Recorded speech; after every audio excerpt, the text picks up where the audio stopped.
Hello children, I hope you all are good and I am also good.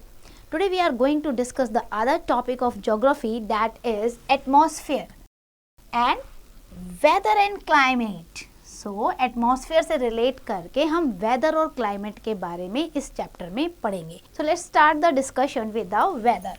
Weather होता है क्या है बेटा? Day to day change in the atmospheric condition is the weather, or you can say the changes that take place from one hour to the another hour or day to day are called weather.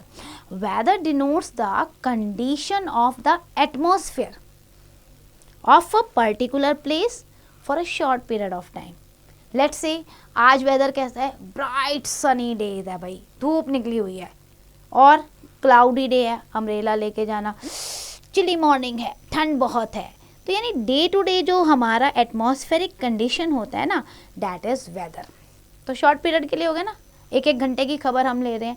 So weather is a sum of several factor of the atmosphere, like temperature हो गया, wind हो गई, humidity हो गई, sunshine हो गया, air pressure, rainfall. तो अगर इनमें से एक भी फैक्टर में जरा सा भी चेंज इधर से उधर हुआ तो वेदर भी चेंज हो जाता है.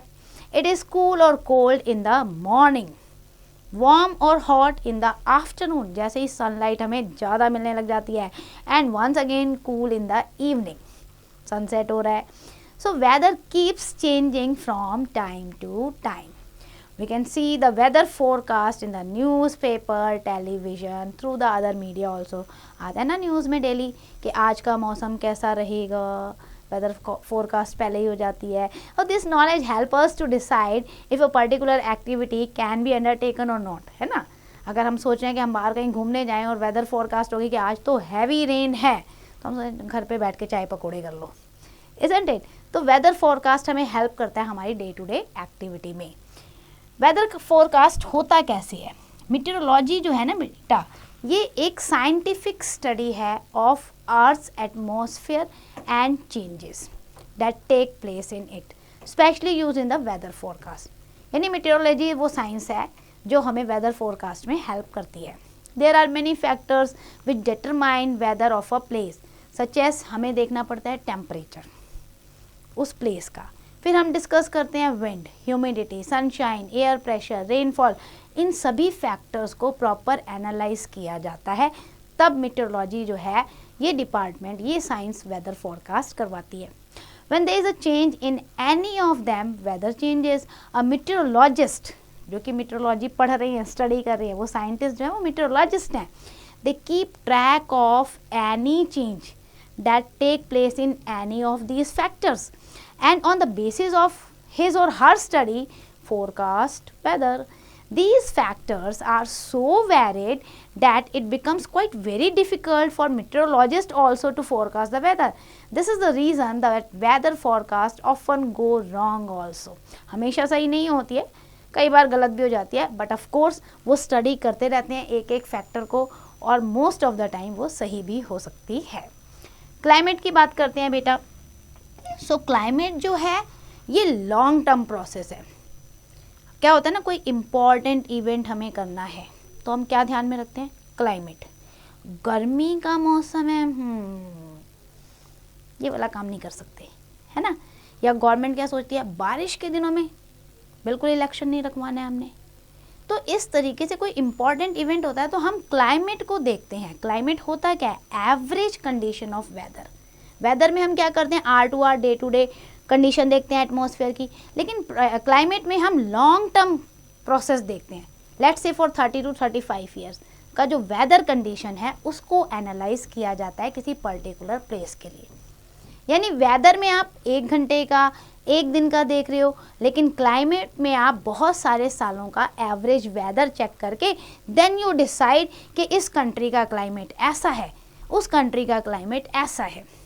So while the weather shows the condition of the atmosphere over a short period, climate shows the average condition of atmosphere for a long period of time.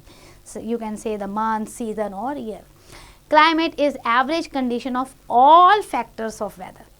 Thus we have an extreme type of climate in North India, moderate type of climate in the South India, monsoon type of climate in the whole of India.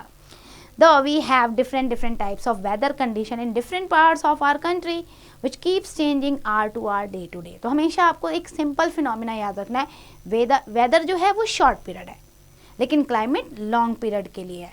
Weather में हम day to day observation करते हैं, hour to are observation करते हैं, और climate में हम average weather condition को ऑब्जर्व करते हैं. Now we will discuss about the temperature. Beta, temperature is an important factors of weather which tell us about hot or cold, about the place कि भैया यहाँ पे गर्मी है या सर्दी है. So it is a measurement of a heat. It keeps changing and causes a change to the weather. Temperature जो है ना बेटा सीजन टू सीजन वेरीज करता है, एक जैसा टेम्परेचर तो होता नहीं है. Day to day, hour to hour हमेशा आपको नज़र आएगा टेम्परेचर अलग अलग. नाइट टाइम में क्या होता है, टेम्परेचर थोड़ा सा डाउन हो जाता है, कोल्डर होता है ना as compare to the day time. अब डे टाइम पे हमें टेम्परेचर हाई क्यों लगता है, बिकॉज ऑफ द इंसोलेशन जो कि रात में नहीं होती. अब पूछो मैडम इंसोलेशन क्या होता है. इंसोलेशन होता है the amount of sunlight which is captured by the earth. See बेटा, the sun radiates heat to the earth. सूरज की किरणें आती है ना अर्थ के ऊपर, ठीक है, और ये जो हीट होती है उसे हम कहते हैं सोलर रेडिएशन. लेकिन ये सारी की सारी हीट जो है अर्थ जो है कंज्यूम नहीं कर पाती. So amount of heat of the sun observed by the earth is known as insolation. Incoming solar radiation, that is insolation. ठीक है, जितनी हीट अर्थ पर ऑब्जर्व हो गई. The earth receives only a very small fraction of the solar radiation and this heat does not heat up the atmosphere. ये हमेशा याद रखना, अर्थ ने जो हीट ऑब्जर्व की है ना सन से, उससे हमारा एटमॉस्फेयर जो है वो हीट अप नहीं होता. तो एटमॉस्फेयर फिर किससे हीट अप होता है, एटमॉस्फेयर हीट अप होता है अर्थ जो अपनी रिलीज करती है ना हीट, उससे, उसे हम कहते हैं टेरेस्ट्रियल रेडिएशन. यानी कि the atmosphere is heated up because of the terrestrial radiation which is the heat release by the earth surface at night time. Earth भी तो अपनी हीट रिलीज करेगी ना, वो नाइट टाइम में रिलीज करती है और उससे हमारा एटमॉस्फेयर गर्म होता है. How the atmosphere has different temperature. The atmosphere at different places are having the different temperature. Terrestrial radiation heats up the air near the earth surface. जो भी एरिया अर्थ सरफेस के पास होगी ना, वो टेरेस्ट्रियल रेडिएशन की वजह से, अर्थ की हीट की वजह से गर्म होंगी. वहाँ पे हवा को भी गर्म कर देंगी और जो हॉट एयर होगी वो क्या होगी, वो लाइट होगी. और जैसे ही लाइट होगी तो वो क्या करेगी, ऊपर उड़ जाएगी, है ना. जो भी लाइट वेटेड एयर होगी वो तो राइज अप हो जाएगी, वो नीचे थोड़ी ना रह पाएगी, वो तो हल्की है, वो राइज अप हुई और राइज अप हो गई तो उसने लो प्रेशर, नीचे खाली जगह बना दी, लो प्रेशर बना दिया. The air from the places rushes to the fill this gap.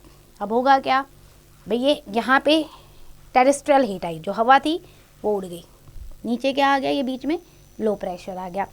अब जो अदर प्लेसेस से हवा आ रही है वो इस गैप को कवर अप कर लेंगी, isn't it? तो इस तरीके से लो प्रेशर में दूसरी जगह से हवा आ जाती है, विंड आ जाती है, और जो ये गैप कवर अप करती है तो उससे हवा चलने लग जाती है, wind. The air to heats up and to rises. This is how the air at different places are having the different temperature. They are coming from the cold places is cold, if they are coming from the hot places it is hot. Obvious है बेटा, अगर गर्म प्रदेश से चल रही है जहाँ गर्मी है तो उनके अंदर गर्मी ही होगी, हीटनेस होगी ना, उन्होंने हीट को ऑब्जर्व कर रखा है तो वो हॉट एयर होंगी. अगर वो कूल प्लेस के ऊपर से चल रही हैं तो उनके अंदर जो है वो वार्मनेस नहीं है, इसलिए वो कोल्ड एयर होंगी. There are the other factors to which causes in different temperature at the different places. अब भाई हवा के मूवमेंट से, विंड के मूवमेंट से टेम्परेचर में फ़र्क आ गया. गर्म हवा है, टेम्परेचर बढ़ रहा है, ठंडी हवा है, टेम्परेचर घट रहा है. बट और भी फैक्टर्स हैं. The places near the equator receive maximum solar radiation. जो इक्वेटर के पास है ना, वो तो डायरेक्ट सन रेज को ऑब्जर्व कर रहे हैं, तो उससे क्या होता है, the place near the equator they are having the high temperature.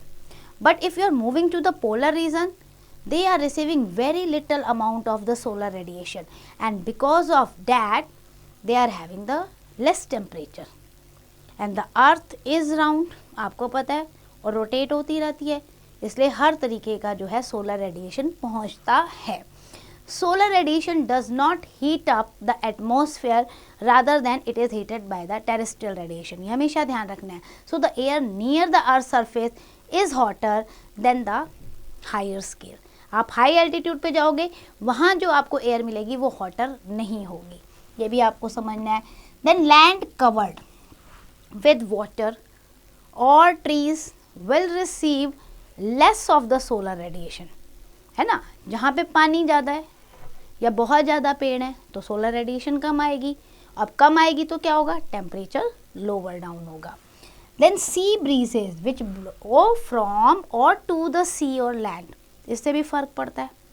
अगर आपकी जो हवा है वो सी के ऊपर से चलकर लैंड में आ रही है तो उसमें नमी है, पानी है बेटा, तो टेम्परेचर थोड़ा कूल होगा, कम होगा, ठीक है. लेकिन अगर लैंड से सी की तरफ आ रही है तो वो ड्राई है, तो वहाँ जो है टेम्परेचर हाई होगा. तो ये भी आपको ध्यान रखना है. And the breezes moderate the temperature in the coastal area. जो सी ब्रीज होती है ना, समुद्र से चल रही हैं, उनमें नमी है, तो इसलिए कोस्टल एरिया में आपको मॉडरेट टेम्परेचर मिलेगा. लेकिन अगर आप बिल्कुल दूर चले जाओ कोस्टल एरिया से, वहाँ पे आपको एक्सट्रीम जो है क्लाइमेट होती है और वहाँ टेम्परेचर आपको हाई मिलना शुरू हो जाता है गर्मियों के सीज़न में. अब रिमेंबर की बात करते हैं. देखो यहाँ पे लिखा है, do you remember earth is divided into 3 heat zone. In previous classes we have studied about the torrid zone, temperate zone and frigid zone. Torrid zone कौन से होते हैं बेटा, टॉरेट जोन को हम हॉटेस्ट जोन कहते हैं क्योंकि ये इक्वेटर के पास होते हैं and they are receiving the direct sun rays. ये आपको हमेशा याद रखना है. ये जोन जो होते हैं टॉरेट जोन, अगर आप देखोगे ना इस तरीके से, थोड़ा सा ये स्लोप हो गया, ये आपकी अर्थ है, ठीक है, मान लो, और ये आपके पोलर रीजन है. तो जो सन है आपका वो यहाँ होगा और ये आपका इक्वेटर है. ओके, ये आपकी सन की पोजीशन है. तो सन आपको इक्वेटर पे डायरेक्ट रेज आ रही हैं, तो ये जो है इक्वेटर के आसपास की एरिया, ये आपकी कहलाती हैं torrid zone, because they are receiving the highest sun rays. और टेम्परेट जोन कौन सा होता है, जैसे ही आप थोड़ा सा ऊपर चले जाते हो, जहाँ आपको स्लांटिंग सन रेज मिल रही है. अगर आपको याद हो तो आपका टेम्परेट जोन होता है ट्रॉपिक ऑफ कैंसर से लेकर आपका आर्कटिक सर्कल, और नीचे आ जाओ सदर्न हेमिस्फीयर पे तो ट्रॉपिक ऑफ कैप्रिकॉर्न से लेकर अंटार्कटिक सर्कल तक. यहाँ पे स्लांटिंग सन रेज हैं, इसलिए यहाँ पे मॉडरेट टेम्परेचर आपको मिलेगा. और ऊपर चले जाओगे यहाँ पोलर रीजन में very little sun rays are receiving, so that's why it's a frigid और the coldest zone. So these 3 zones we have divided to study the earth temperature. अब बात करते हैं measuring temperature. तो टेम्परेचर को major करने के लिए there is a thermometer. It is an instrument to use the measure the temperature. When you fall ill, आपको पता है ना, तो क्या होता है, डॉक्टर बुखार मेजर करने के लिए क्या करता है, थर्मोमीटर लगा देता है आपके मुंह में, बिल्कुल टंग के नीचे, है ना, और या कई बार आर्म के अंडर. तो इस तरीके से टेम्परेचर आपकी बॉडी का मेजर किया जाता है. सेम एज अर्थ का भी टेम्परेचर मेजर होता है. It is a long tube filled with the mercury और alcohol with the expand when the heated up. आपने देखा है ना, आपका जो होता है थर्मोमीटर, कैसे जैसे जैसे आपकी बॉडी का टेम्परेचर बढ़ता है उसके अंदर जो होता है पूरा मर्करी वो भी आगे आगे फैलता जाता है. तो जितना टेम्परेचर होता है उस पर वो रुक जाता है.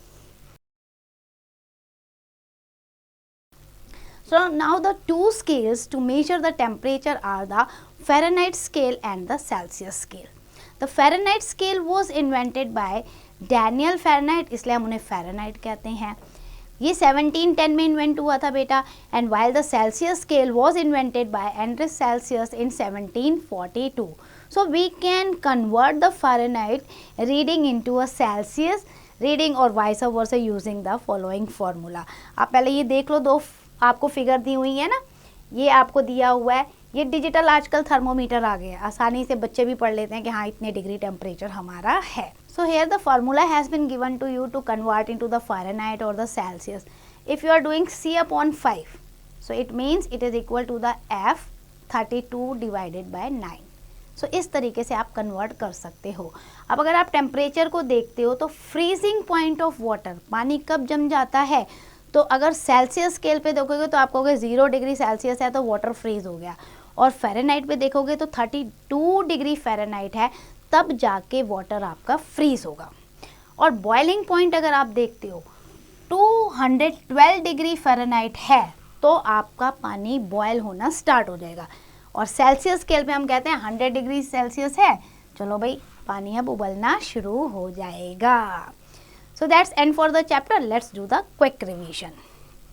हमने क्या डिस्कस किया इस चैप्टर में? वेदर को हमने ये देखा कि weather denotes the atmospheric condition at a given place for a short period of time. फिर हमने ये डिस्कस किया weather forecast help us to plan our daily activity. Weather forecast हो जाता है तो हम भी अपना थोड़ा ध्यान से चलते हैं, अपनी एक्टिविटीज़ को प्लान करते हैं। क्लाइमेट जो है it is the aggregate of the weather condition for a long period of time of a large area. Temperature क्या शो करता है? Hotness and coldness of atmosphere.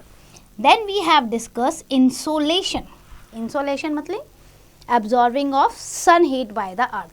So insolation heats up the earth's surface, which in turn heats up the atmosphere.